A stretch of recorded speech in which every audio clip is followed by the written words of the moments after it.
morning.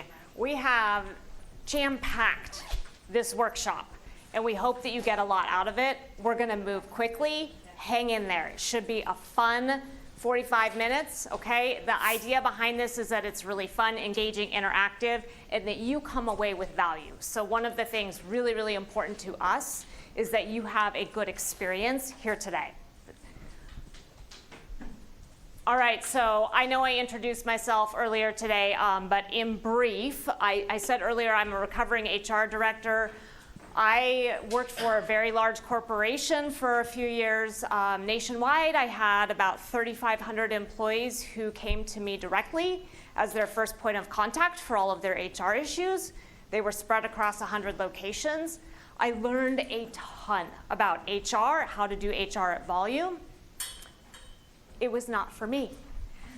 The corporate world was not for me. And so I chose to step out of that. I appreciate what happens in big companies like that. Near and dear to my heart is people.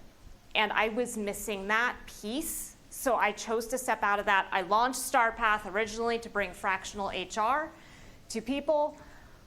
I got a little bit tired of cleaning up some of the messes that we humans create. And so I said, what would it look like if I help people develop the skills to prevent the messes on the back end? So if they don't want to develop the skills, I still help people clean up the messes on the back end. But I'd much rather help people develop what they need to be more effective in their communications and their teamwork. So what drives me is the opportunity to make a difference in the lives of the people that come across. And that's why I love coming in and engaging with people in person. Welcome if you are virtual.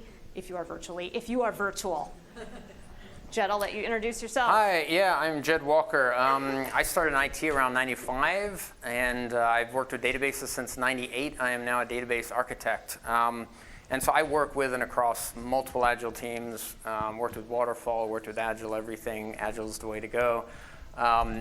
And Carolyn is actually my mentor. I've known her since about 2020. So she doesn't teach me a thing about databases, and that's okay, because she is a master at communications, at human interactions. And I have learned so much from her, and you will learn a ton from her as well. So what I learned, though, is in learning about the 5 behaviors and personalities and how we interact with each other, is I saw the amazing impact that this could have on Agile teams, because I work with them. And I saw how the Agile teams that I work with, just one in particular, just excels above everyone else. And it's not because of their technical skills. It's because they work together well. They have productive conflict. They call each other out. They do all the right behaviors. So one of those is productive conflict, which we'll talk about. It's a lot to pack in. This is normally a much longer thing, but I'll let Carolyn get started on it. This is normally a full-day workshop, okay? So we're going to skim the surface and give you a taste. So really, our goal today is to transform the way you think about conflict so that you can turn it into a more productive means of communication, okay? That's what we want to do.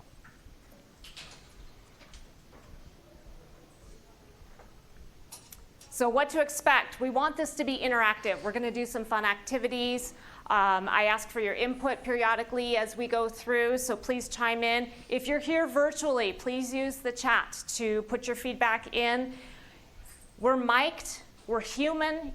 If we don't repeat something that somebody in the room here says, for those that are attending virtually, please keep us honest, okay? Please remind us to do that, because sometimes it's easy to get rolling and forget. Okay, so we are going to dive right in and start talking about the critical behaviors that are necessary for our teams to be cohesive. So I want to start off with a snowflake exercise here. All right, so I know about this, but I'm going to tell you a star schema is a better way to store your data. And so I've designed one here around the 5 behaviors. And if so you hold on. Different snowflake exercise? Okay. Yeah. I apologize. She called me out. These That's database okay. people sometimes, yeah. It's healthy conflict right here. 2 different ideas about what this is about, right? Everybody should have a piece of origami paper, okay? I am going to give you a series of instructions, and we are going to make something together. I need to find my instructions first. I'm going to move quickly through these, so try and keep up. I'm not going to go back and repeat. It's going to be pretty quick. All right, first. Encourage you to do this. It's fun. It's good stuff. Fold your paper in half. If you're attending virtually and you have sticky notes, notes work beautifully for this. Fold it in half again.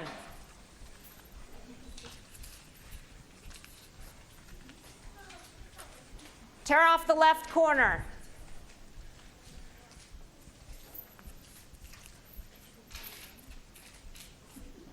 Which left corner? Flip it over. Keep going, keep going. Busy workshop, come on. Tear a notch out of the side.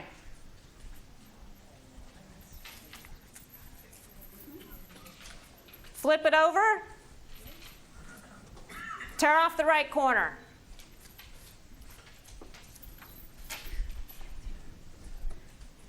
Unfold your paper and hold it up for me.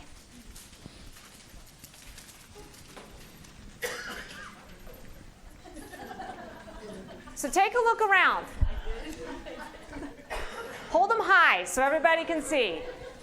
If I've done a good job communicating and you've done a good job listening, every single one of these should be the same.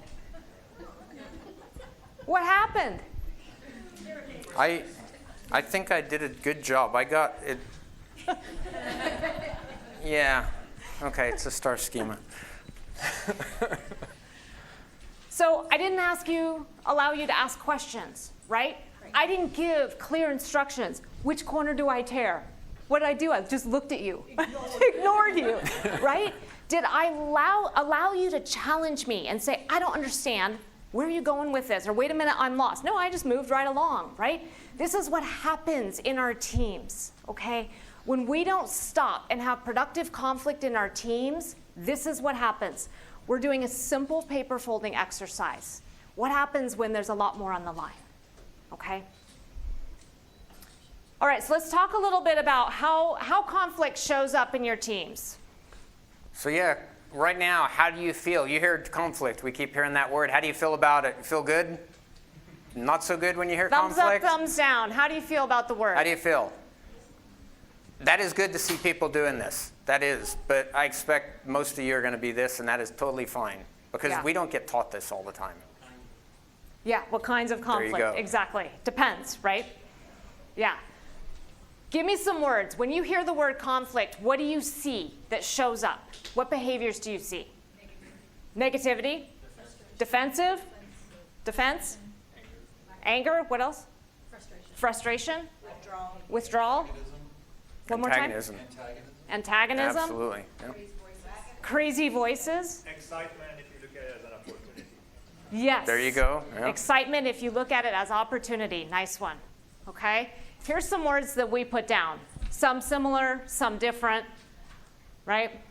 Lots of different ways that conflict shows up in our teams of people. There's hidden conflict, too, that doesn't always show with raised voices or anger or things like that. These are the things that will eat away at your team from the inside, okay? Silence, ignoring people, outright sabotage, okay? Trying to get revenge. So I'm guessing I'm working here with a lot of product owners, scrum masters, right? Yes. And other people working there. Yeah. These are the things, like you said, these eat at your team, and it's your job. You're the one out there watching these people. You've got to be able to look for these hidden signs and recognize them when issues, get skimmed over. When people, you look at them and you see their face kind of wrinkling up, but they don't say anything. That is hidden conflict. You've got to find it, and you've got to draw it out of them.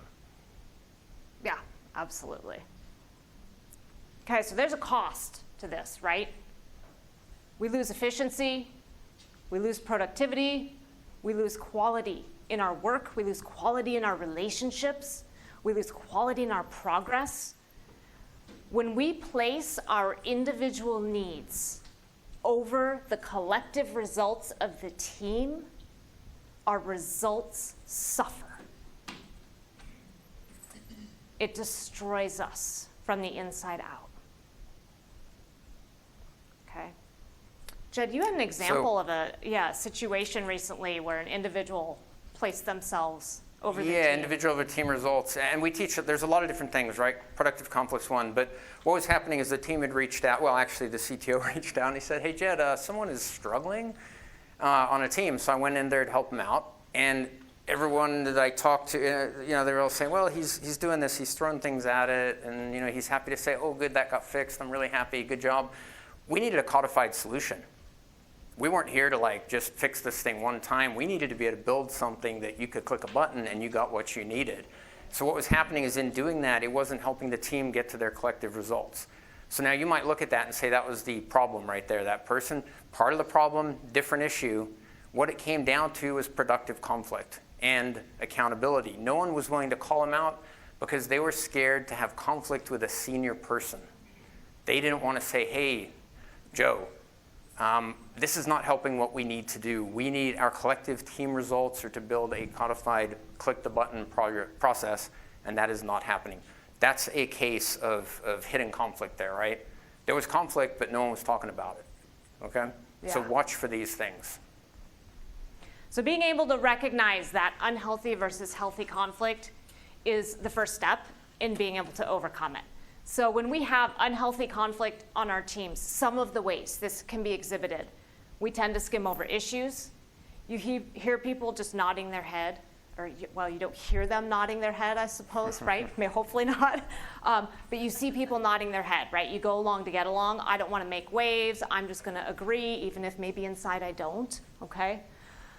Problems come up over and over again. We talk about it, this is a problem, and then we move on and we don't solve it, and it comes up again.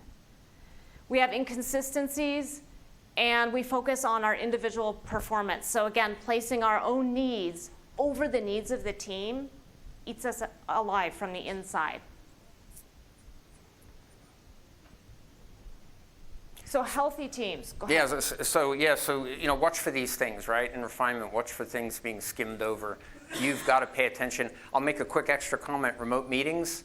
A lot of teams don't like to have their faces on there. They want to do their thing. I encourage you, have your faces on there. You get to know people better, and you'll see those things. You'll see when someone twitches a little or whatever their sign is that they don't like it, and reach out to them and ask. So if you're doing the right things, and this takes hard work, it takes hard work from the whole team, but if you're doing the right things, you're going to see debate over ideas, and that's really critical. You're not debating over who's best, who's got the best idea. You're debating ideas. You're going to see disagreement, hopefully, good, calm, kind disagreement. Hey, I don't agree with you. I see it differently. You're going to see problem solving start to happen. You're going to tackle issues head on. You've got to tackle the big issues. You don't need to deal with little ones. You need to deal with the big things that are right in front of you, and you need to get right to it right away. And that will get you to focusing on your team goals, because ultimately the collective results are what you're after. You need the collective results, what the team needs. Those are the things you'll see. If you're seeing those, pay attention to these two lists. Take a photo. Look for that when you're in meetings. See what you see, and you'll know what you need to do. All right, so productive conflict is not about avoiding confrontation. Okay? Productive conflict is the willingness to step in and have healthy debate despite the discomfort that it causes. And it is absolutely necessary for our teams to be successful. And so this, a good example here, I had a person on the team reach out to me recently about a story that I knew the person well that wrote it, and he had some questions. He said, hey, look, I know if someone else on the team gets this, they're just going to do what it says. But you know me, I'm going to question you. And that was good. He was willing to come and have productive conflict and say, I don't know about what you've gotten here, what you've written. And so we were able to have a good debate about that. And that's really critical. Look for those people and encourage that in everyone. And if you're a senior person, make sure that you're vulnerable. Be out there and say, I don't know this. I don't know I did this right, because junior people are they're gonna respond to that, and they might come out and ask for it. Yeah. But to that point, that was that person being willing to have that conflict to say, hey, Jed, I don't think you wrote this right. Yeah. All right, so I want to introduce a model called the 5 behaviors model. This is how we get there, okay? So in our teams, We need these behaviors in order to be successful, okay? We need trust as the foundation, and when we're talking about trust, we're talking about vulnerability-based trust. So the willingness to say, I don't know, I made a mistake, I need help, I screwed up, okay?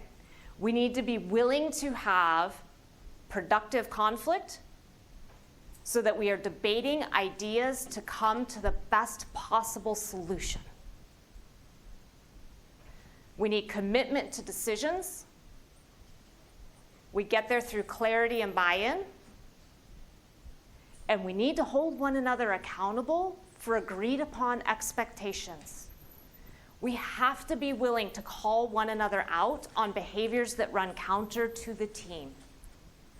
Okay? In that way, we can focus on collective results. So I was just going to say really quick, each of those it's a whole separate talk, right? It's a whole separate workshop, and they build on each other. So my previous example, trust was a critical factor there, right? So this person that came to me, they didn't trust me to be right. They didn't look at my story and say, I trust Jed, he's right, he got this right. They trusted me to be able to say, wait a minute, I might have been wrong. You know, I might have not done the right thing here. And that's important. You've got to make sure people know that you are willing to be vulnerable and say, yes, I've been doing databases since '98. I don't know everything. I get things wrong. I don't always know the latest. That is really important. These things build. Highly encourage you to do multiple workshops. And I think we have a question here. Don't mean to interrupt, just when you're ready. Go for it. I have a question. The question is, are you going to distinguish between call out and call in? And would you repeat that?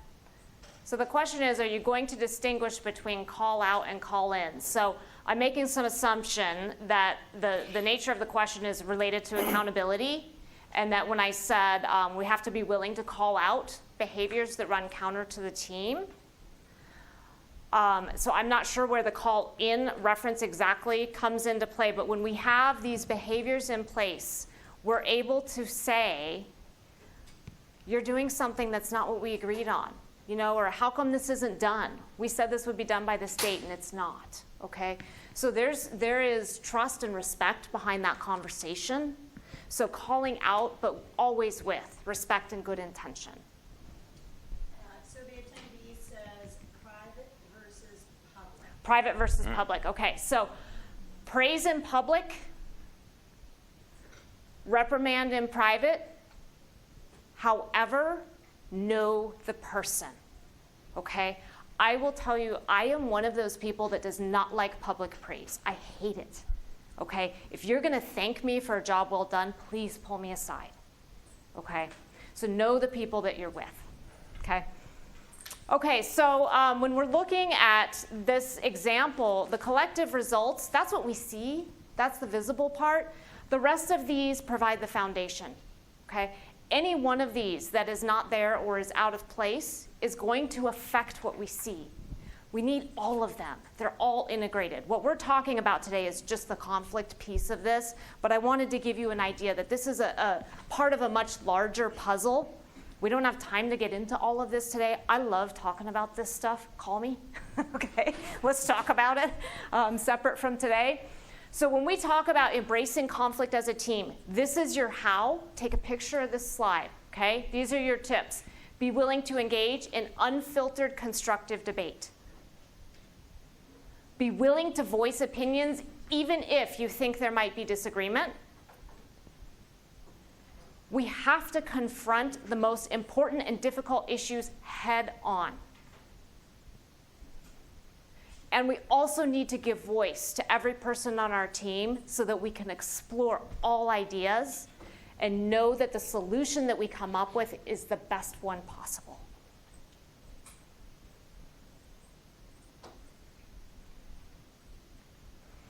Okay, so we're going to talk a little bit about your own individual approach to conflict, and we start by looking at ourselves. Okay, so understanding ourselves is the first part of this. So we all have a different way that we react to conflict situations. We all have different behaviors that might show up when we're faced with some sort of disagreement, some sort of conflict. So having that awareness to know the obstacles that you can create if you don't know how you're perceived by others, can be damaging, okay? So know yourself first and understand the impact that you may have on others. So when it comes to that, there are going to be things you don't know about yourself and how you are perceived. I'm the same. I don't like to be called out in public for getting something done. But I had a peer that I worked with, and he came to me one day, and we trusted each other. We could talk about things. He said, "Hey, Jed, one thing you need to be aware of is people are intimidated by you." And I was just dumbfounded. I'm like, "You got to be kidding me! I'm not intimidating. I'm still a little high school kid." And I'm like, and it just shocked me. I was just dumbfounded, right? And he said, "Well, yeah, you've got very strong opinions. When you know something, you state it, and you've got a lot of experience. And so younger people look at you and say, well, if Jed's that sure about it, he knows what he's talking about." So be aware of that. I didn't realize that. That made me realize I need to be out there making sure that I'm vulnerable, right? Key thing to do. So I made sure to go out in meetings and say, "Hey, I'm not really sure about this. I've done this for a while, but I don't really 100% know this. There might be better ways." Put yourself out there. If they see the senior people, and if they see their leaders doing that, they're going to be more likely and more willing to have productive conflict, to actually ask a question or challenge you. And it's critical. I don't know how many times a junior person said, "Well, hey, did you know about doing it this way?" And I'm like, "No, I kind of been doing this for so long, So yeah, be out there. Make sure that they see you as vulnerable. And when you do that, something magical happens. When you're willing to be vulnerable and admit the things that you don't know, you create space for others to do the same. You open the door and others will walk through. Yeah. Okay, I want to introduce DISC as a tool to understand how we show up in conflict. Has anybody in here ever done a DISC profile, familiar with DISC at all? A couple? Okay, all right. DISC is a way to better understand our own and others' natural communication tendencies, okay? Important to know, this is a measurement of our preferences and the things that are priorities to us. It is not a measurement of our skill. It is not a measurement of our ability, and it does not place any kind of cap on our capacity to learn, okay? As humans, I believe we have endless capacity to learn, including communication techniques. This gives us an idea of our natural communication style, and each one of those styles has some go-to behaviors in conflict situations. They influence how we react and respond to tough situations, okay? So it's a way to better understand ourselves and those around us. I'm going to walk you through a couple of questions to help you roughly know what your DISC style is, your communication style. There is no right or wrong on this. It is not a test, okay? If you've done the actual DISC assessment and you know what your DISC style is, that's great. Keep that in mind. For our purposes today, the assessment, by the way, gives you a wealth of information. Super detailed, really fascinating, but we're going to really do this high level today because of our time constraints. So ask yourself first, do you tend to be more fast-paced and outspoken or more cautious and reflective? And I'm going to ask you to pick one. Sometimes people are on the fence, but for what we're doing today, I want you to pick whichever one of those you're most comfortable with. And then secondly, do you tend to be more questioning and skeptical or more accepting and warm?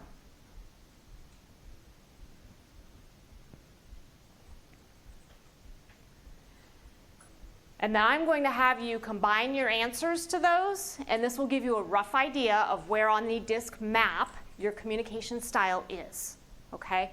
So you're likely you are within one of these quadrants. D for dominance, I for influence, S for steadiness, C for conscientiousness, okay? What that means is the characteristics that go along with that particular communication style are going to show up more strongly for you, okay? It does not limit you or prevent you from having some of the characteristics of the other styles. It's just where we most naturally operate, all right? So I want you to know the one letter of what most closely represents your DISC style. If you're attending virtually, if you would type that letter into the chat, please. And remember, these are all important. A lot of people are scared to think they're in dominance. There is nothing wrong with that. You need everything. Yeah, we need all of these for our teams to be healthy, okay? All disc styles are valuable, okay? We need all of them. In reality, we're all a blend of all 4 of these. We just show up more strongly in some than we do in others. And our style is heavily influenced by our experience, our education level, what we've been through, okay? Your disc style can change over time. I've done the actual assessment 3 times. Mine has shifted all of those times. And for me, it's a reflection of the role I've been in at the time. So different behaviors are required depending on what I'm doing, okay? The words around the perimeter of the circle here, those tend to be things that are priorities in conflict for some of these styles. We're going to do an activity surrounding that in just a second here. Okay, so does everybody know the letter of your disc style? Okay. I am going to get you up and moving a little bit, and we're going to do a group activity. And don't move yet, okay? This is what it's going to look like. I'm going to have you go to the corner of the room with the sheet of paper on the wall that represents the letter of your primary disc style, okay? So D for dominance up here in this corner, I for influence over here by the clock, S for steadiness on the window in the back, C for conscientiousness over here on the whiteboard. Hold tight for just a second. What I want you to do when you get there is I want you to, with your group, so these are going to be mostly like-minded people, okay, similar approaches to conflict. I want you to brainstorm 3 to 5 things that you value when faced with a conflict situation, and 3 to 5 things that stress you out. Okay, be ready to share them back with the group. Let's see, we're only going to give you about 7 minutes to do this, so it's going to be pretty darn quick. Okay, Jed and I will float around. I will come around with markers. Quick side note, please use the markers that I give you. Do not write on the flip chart paper with Sharpies. It bleeds through to the wall. How do I know this? Not a story for today, okay? So go ahead and move to the corner. Jed and I will float around. Will you set a timer for me, Yep, please? I've got it. 7 You're on the minutes. clock, people. All right, when you get markers over there and let them start. Which, wait, I need blue and red. That's okay, don't worry about it. Jed, that's green. Ah, whoops. Sorry, my fault. D, here's your markers. Accepting Start and writing up warm, and there. what was the other one? Yes, yep, is I. Sorry? C, right there. Okay. Woody, thank so you. Do you tend, let me shut off my mic for just. All right, there you go. What do you value? What do you value when it comes to conflict? I'm going to let you write this.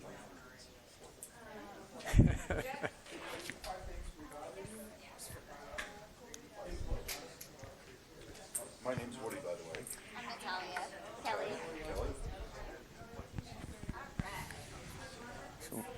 Yes, what do you value in conflict? What are important things to you when you have to have conflict?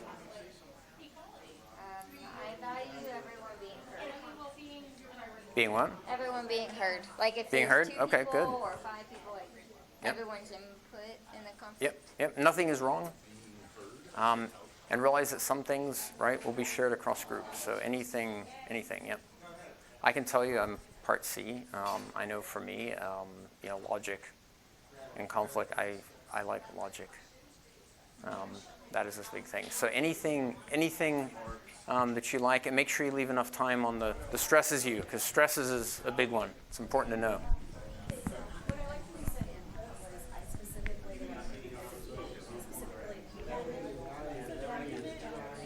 How you guys doing? Good. Sometimes Even though I also want to share what the opposite of it. like, so the opposite, Like you're not, unstated, like not. we're not solving for, we're Yeah. trying to solve a problem, but we're not But we're not stating. gonna actually talk about it. Very good. We can't solve anything we don't talk about. Avoidance, maybe? Like you want other people to take your idea. I'm gonna float around. You guys are on the right track. Yeah, you're welcome. If you value it, that is perfectly right. That could also be stressing, right? How are you guys doing? Okay, good.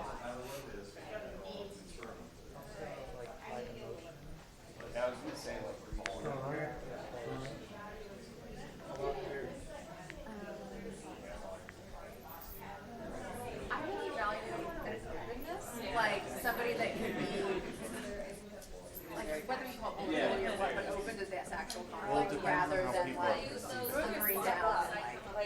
Yeah, I value listening. Team player, like I can take on that responsibility. Oh, the can do attitude. Yeah. Yeah.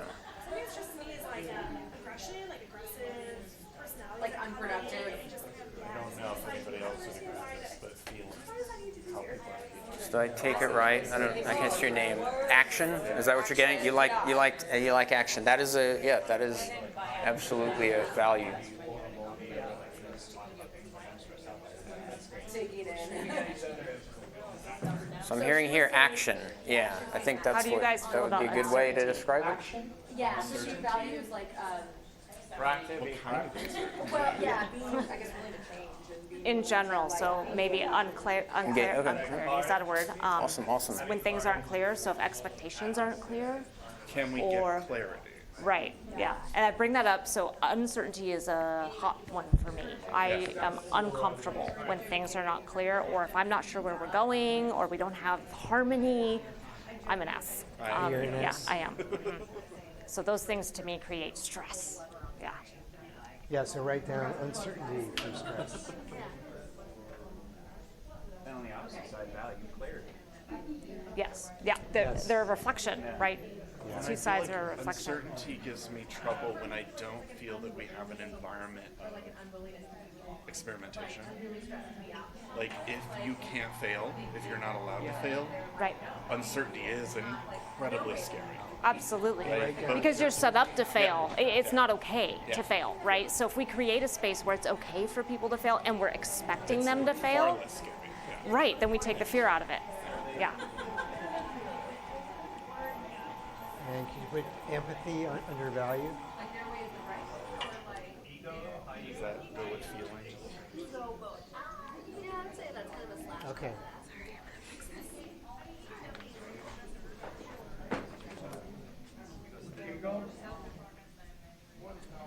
You guys are on a good track. So I'm going to ask you to designate a spokesperson that's going to share these back with the group, okay? That's the stressful part, right? Yeah. All right, I'm going to float around a bit more here. You know, we can all, but for me, when we just get approached, tone of manner says a lot. That's like, Yeah. it puts me in Yeah. one place or another. Yeah, How you commanded it. yeah, it's. My way or highway is not One thing for me, value, I usually repeat that both at work and home, doing the right thing versus easy thing. I find at times people choose to do the easy thing instead of the right thing. So So for is conflict that with bad? that. Is that, No value. No, it's a value Stress, I think. so you value doing the right thing? I value doing the right thing. over the And easy stress thing. would be Taking Taking the easy way out, Yeah. right? So stress, I think arrogance, being arrogant. Arrogance. So maybe I ego would say slash For arrogance. me, arrogant doesn't bother me, but it bothers me when they don't have what it takes to back it up. Right. That's what really bothers me. Make sure I you can tolerate designate people a to be arrogant if they know spokesperson, they're okay, that's willing to share these back with the group. We got just a couple minutes left, okay? But so that's really the value. is defined.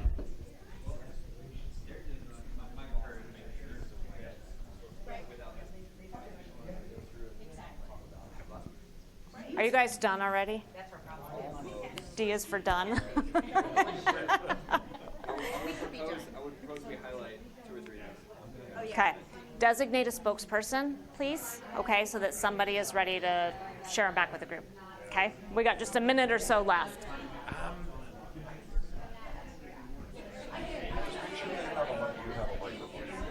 How are you guys doing? Okay. I am. I have C in me. I'll share with you what I am when we get to the next thing. Designate somebody to present back, okay? And you can just read off of it, share what you've got, okay? All right, one more minute to wrap up, and then we're going to come back together. Okay. I was going to say we're at time. Yeah. Give them 30 seconds. Yeah, I turned mine off. Check.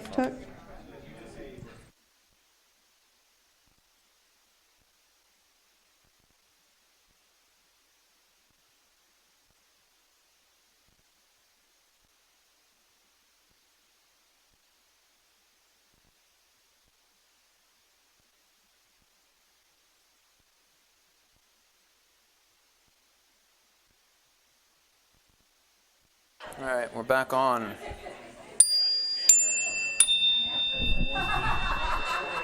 All right, so go ahead and sit back down unless you're the spokesperson for your group, in which case you can stay with your poster for just a minute here.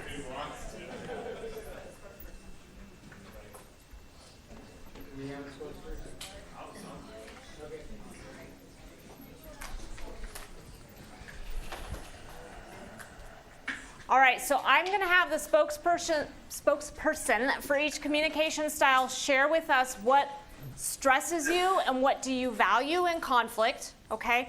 As you're listening to this, I want you to think about this from the perspective of what can you learn about those that have a different style than yourself, okay? And how do you maybe come across to them that creates stress or really helps them with those things that they highly value, okay? So we're just gonna go in order because it keeps my brain happy. We're gonna start with D's. Yeah, right here. Yeah, microphone. Thank you. We had a heated discussion. There's a couple of things that we valued most. One of those was honesty coupled with why am I wrong? And that's, there we go. One of those was honesty coupled with why am I wrong? And so people being willing to say, why am I doing this? Or why are you not incorrect? Or why are you correct or not in any situation was big. The other one we said was outcomes. We really are outcomes based, looking for that. On the stress side, what stresses us out? Leaders who don't listen to us, especially your boss. They're like, no, we're gonna do it this way. Well, why are we gonna do it that way? And so going back to the why am I wrong is something that we value. And then the last one is situations where we're in a low trust or no trust environment where especially leaders above us or people around us may not trust us. Awesome, nice Very job. good. Tell us Thank your name. You. Daniel. Daniel, Thank you, Daniel. All right, we'll head down to I.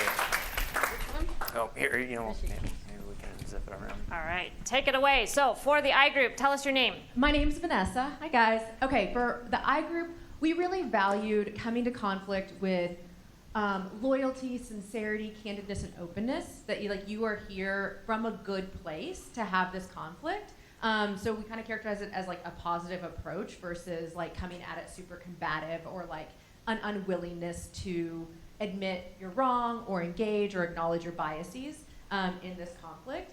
Tone and manner was a big part for us. So not only coming with a good intention, but also how you approach it. So enabling us to hear you in that conflict versus shutting down. And then the things that were stressing us out kind of was the other side of it was like, again, that ego, that unwillingness to be wrong. A level of like arrogance, I think, of like, I couldn't be wrong, or kind of that lack of accountability. Like, there's no way that this could be, I could have a contribution in this. So I feel like those were kind of the things we value and the things we stress were kind of the two sides of the same coin. Any other eyes? Did I miss anything for y'all? Okay. So I just have to call out at the end there. So I highly value collaboration. And what you did at the end there, eyes, did I miss anything? Did you see it? Do you see it in practice? Okay, thank you.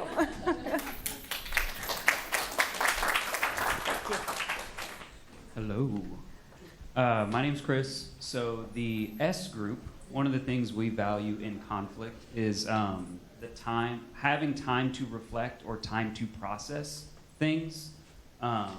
Whereas on the opposite side of that, a stressor would be like rapid fire questions or kind of, running from point to point to point to point without having time to process or reflect, which is one thing we value. Another thing we value would be clarity in either deliverables or, what is the conflict? We want to be clear on what's conflicting between us. On the other side of that, uncertainty, not knowing what's going on. Why are we in conflict? What's the deliverables? Whatever it may be, uncertainty would be a stressor. Another value, vulnerability, being vulnerable in conflict, being able to say, I don't know, or whatever that may be. And then the other side of that, judgment in conflict is a big no-no. So don't do that to your S's. Okay. Thank you, Chris. Thank you. And what were the S's? What were the S's? S stands for steadiness, D for dominance, I for influence, C for conscientiousness, D for dominance. This has been around for 100 years, okay? It has evolved over time. Fantastic things that go along with this, okay? A lot of research that's been put into this. All right, one more. So I want to talk about One more. Oh, We got I'm sorry. C's. Yes. Thank you. Hi everyone, I'm Natalia. So for our group, what we value are basically, it is important that everyone in the group is heard. Obviously, some kind of self-awareness. As we mentioned, sometimes people assume things. Sometimes there are people that come into the conflict with that attitude of arrogance, kind of just knowing I'm never wrong, so I need to be heard. Also, honesty, that kind of goes hand in hand with the self-awareness. Solution, coming to the discussion with potential solutions is important for us, that at the end of that meeting we've reached some kind of decision. And then facts. And facts, lots of facts are important for us, and also the quality of the data that's brought, not just assuming that some things are facts, but they're not in reality facts. On the other hand, what stresses us out are similar to basically the contrary of everything that we value. So lack of transparency is a big stressor for us. Rushing through the decisions, kind of what the S's said, just not having enough time to have the discussions. Also, the lack of participation from everyone involved, having distractions that can stress us out, and then just being quick to defer to authority when making decisions, just because people may not want to put in the work to actually resolve the conflict. So that's pretty much what did I miss anything else on our end? Okay? Yeah. Thank you so much. And my apologies for jumping over you. This is what happens, right? We do these things sometimes, and it's not what we want to do, but it comes out. So you backtrack, right? You step back and say, first thing on the list is being heard. And I jumped right past to the next slide, okay? That's on me, guys. So own it, okay? Own it when you screw up, right? Okay, now, productive and destructive tendencies. Let's talk about this in real life, okay? So Jen and I have actually done the real assessment that gives us all the detail. So I am an SC. I am actually right on the line between S and C. Disc styles, okay? And we're going to talk about that in a little bit. Jed? And I am a CD, so much more on the C side, but I have the D in me, so. So we both have some productive tendencies that goes along with that. You want to start? Yeah, so productive tendencies for me tend to be that I'm solution driven. I'm looking for the solution for it, not so much the comfort maybe. I am straightforward with opinions, often very strongly, which I talked about earlier, and I push for logical decisions. I'm looking for things that make logical sense to me. And so for me, I listen to others. I carefully consider the impact of my words. I don't want to say anything I can't take back, okay? And I give people space and time to think and process. These productive tendencies are great, but can push too far sometimes and create some destructive tendencies that show up in each other. So if I consider the impact of my words too carefully and I take too much time to get it out, what she's because trying I'm to say trying to, is that she's, the impatience comes in, okay? Yeah, and so on the flip side, if Jed feels very strongly about a decision and he's forceful and pushing it too far, I may not speak up even though I disagree because I don't feel comfortable doing that. So this is to show, have awareness. How do you impact those around you? Where do you create stress, okay, among other people? I am going to go through this kind of rapid fire. I'm happy to talk about this in more detail, but I want to give you a really quick overview of this concept. So if we have these destructive responses, why do we do this? Why do we create destruction? Okay? We're faced with a conflict situation. Our brain pops up an automatic thought. We have no control over that automatic thought. And I think one of the biggest fallacies out there is that you should be able to stop that thought before it's there. You cannot. Okay? That automatic thought creates a destructive response. Can create a destructive response. Okay? So, when faced with a conflict situation and the automatic thought is there that our brain pops up, here's some examples. Okay? Our power is in the ability to interrupt that process. We do that by hitting the pause button. Recognize that automatic thought when it pops into your head. Okay? You don't have to act on it. You can challenge it. And you do that by asking these questions. Is it actually valid or true? Challenge your thinking. Okay? Are you maybe overreacting or exaggerating? Is there another way to look at the situation? So now, when you're faced with a conflict situation, the automatic thought pops in. We have the power to hit the pause button, step back from our emotions, and choose a more productive response. The power is in the pause. And wow, look at that. That's so simple. Not? Yeah, this is tough. I have at my desk at work in Denver, which I'm at once a year. I have a little Calvin and Hobbes cartoon. I don't remember the exact statement, but it's me, and I have it there so people know that about me. And it's, hey, when my brain thinks, my mouth or my lips move. And that's me. And so it's important to recognize that. And this is not easy. That pause is hard. I struggle with that, and I try to work on it. So be aware of that. This looks easy. It takes a lot of work, especially across your teams. Yeah. So key concepts here. Hold one thought for 1 second. To be able to change your response, recognize that destructive tendency. Okay. Hit the pause button, step back from the emotion, and choose a better response. Question. Let's say I'm like Chet and I have a manager like you, Carolyn. How do I deal with that? Because my situation is exactly like that. Right. So the question is, if I have a manager like Jed, No, if I'm like Jed, or if you're like Jed. Okay, so if you're like Jed. Oh, if you're out of luck, boy. And you have a manager that has more of my tendencies, conversation. Okay? To go to your manager and say, I know that I have a tendency to speak when I'm thinking, and sometimes I speak before I've had a chance to really think about it. I am trying to do better at calming down, taking a breath. I'm going to misstep sometimes. And so it's really just that conversation behind it. DISC will help you with that. The DISC can help you see how you connect with someone else. And quickly on that, I just want to say there is so much power in that, in saying it, saying, I don't do that well. There's a lot of power because it gets it in your head. It's like when you have cognitive dysfunction, it's telling yourself, stop it out loud when you're thinking things that aren't really valid. There's massive power in acknowledging that that's how you are. Yeah. Talk about what you're working on with the people that you work with, okay? That will help you. So to create healthy conflict, take a picture of this slide, okay? We're going to get to questions in just a couple of minutes here.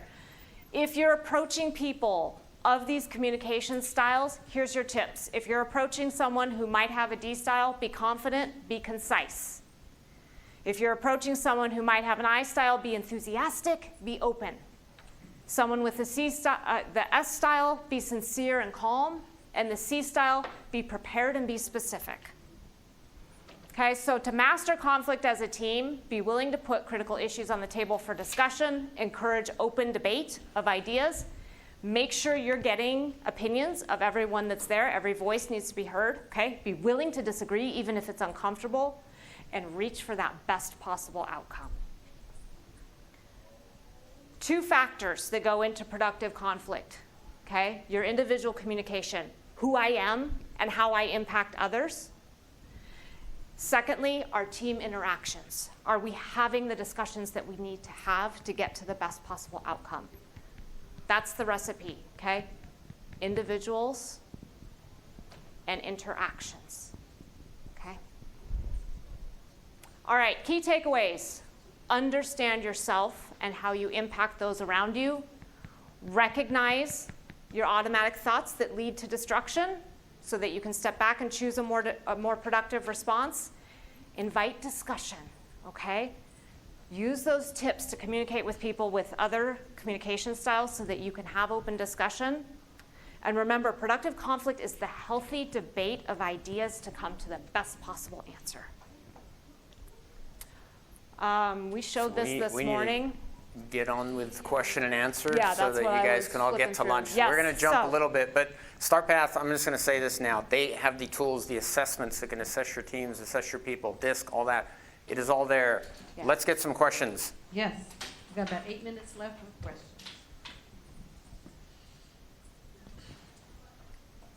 Oh boy.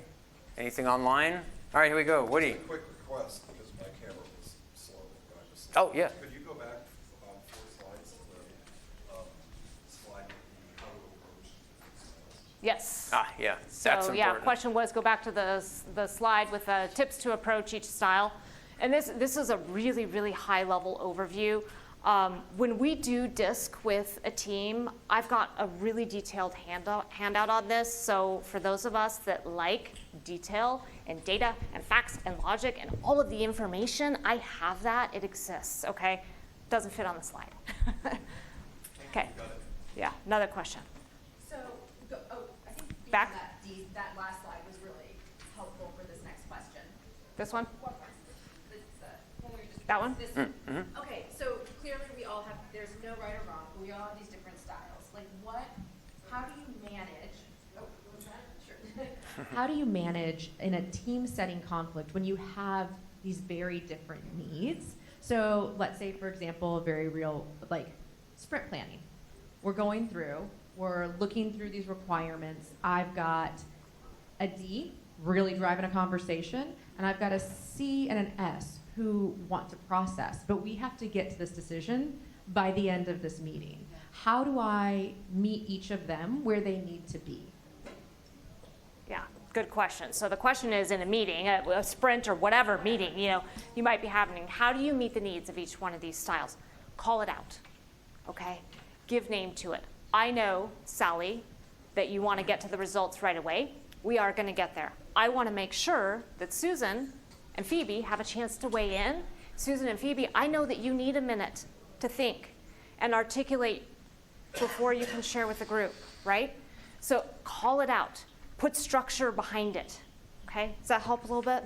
Yeah, I think the other question is like, how do you get to a shared vocabulary? How do you get to a shared vocabulary? Taking everybody through a training, which isn't necessarily feasible Right. in all places and times. Like, how do we get to a shared vocabulary that we can all then, Yes. like, understand what each other needs? Yes, so DISC is the language of communication.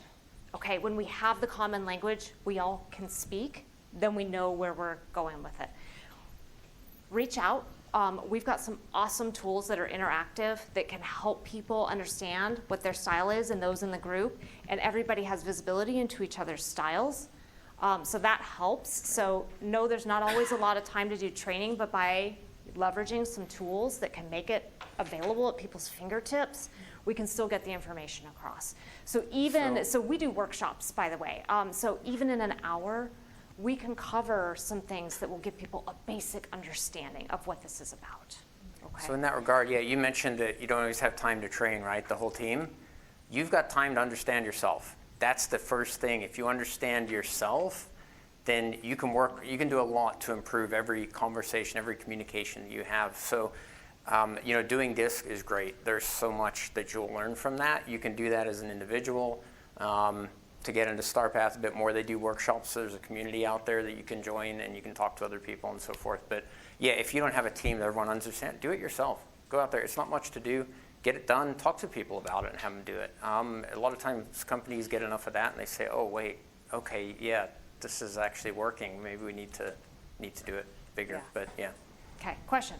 So in an individual setting, right, one-to-one, I think understanding where you are and kind of meeting the other person where they are is a great technique. But in a group setting, is there a set of heuristics or principles that can just attenuate the tendency so everyone can come to the center a little bit so that you're not having to be so, particular about understanding where someone's like, where everyone kind of is mindful where they are and kind of moves to the center, if that makes sense. Right, so there has to Especially be. in a group setting, because it's you know, it's otherwise very hard. Like to a situation, right? Like we can't just cater always to everyone's.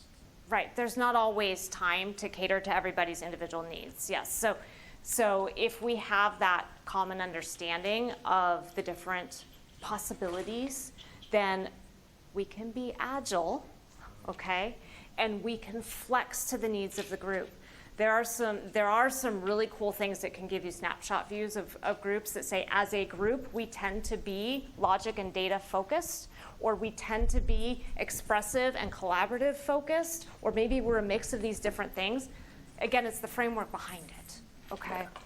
So yes, having a common understanding helps in those situations. And are there any sort of principles that can guide that in terms of help? If you're a very strong D, here's how you can kind of attenuate, or if you're a very strong C, so that if everyone's close to that center, then they're sharing a level. Right, so yes, there are. Beyond what we've got time to talk about today, there's a lot of depth to this, so if you're interested in that, please come chat with us and let us know. Yeah, and you can't, in a group setting, right, you can't necessarily handle every single thing. So if you know CAP theorem, you can't do all three. That is where the 5 behaviors come in, because if your team can learn and understand all those behaviors and do well at them, and the DISC fits into that actually flows into that. If they can do all those things, then it's going to flow better, right? But yeah, I can't come out to this group and necessarily get everyone's attention in the right way. But if you know how to work as a team, and that is really critical, it's really powerful, that would help with that.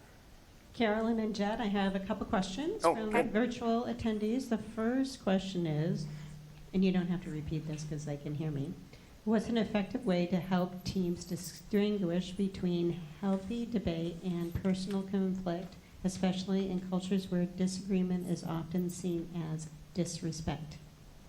Yes, so healthy debate is where the focus is on the ideas and the focus is on solving the problem. Unhealthy debate is when we are creating this personal attack, or we're at each other's throats, or on the opposite end of the spectrum, we're not debating at all. Okay, we have this artificial harmony that is creating an environment where nobody speaks up. Yeah, you're talking Great, about thank you. egos, or you're talking about ideas? Right, good way to put it. One more question. Thank you, that was great. How do you balance psychological safety with direct confrontation, especially in cross-functional or leadership-facing settings? Yes, so that's going to be a bigger answer than we've got in the next time. I think, in general, if you communicate with respect, if you are genuine in your approach, and if you have good intention, you create an environment where people feel safe and comfortable discussing what needs to be discussed. Okay? What a Sense? great way to tell us that we can go out and do this ourselves. Thank you so very much for giving this wonderful talk and this insightful presentation. Thank you. One quick thing. If anybody, I told you I don't like public, right? So I'm interrupting the applause. I don't like public praise, right? We will take these posters and hang them up over by our booth. So if you want to come by and get a picture of that later, do it. Okay, thank you all from the bottom of my heart. I appreciate your time and energy. Go eat some lunch. Thank you.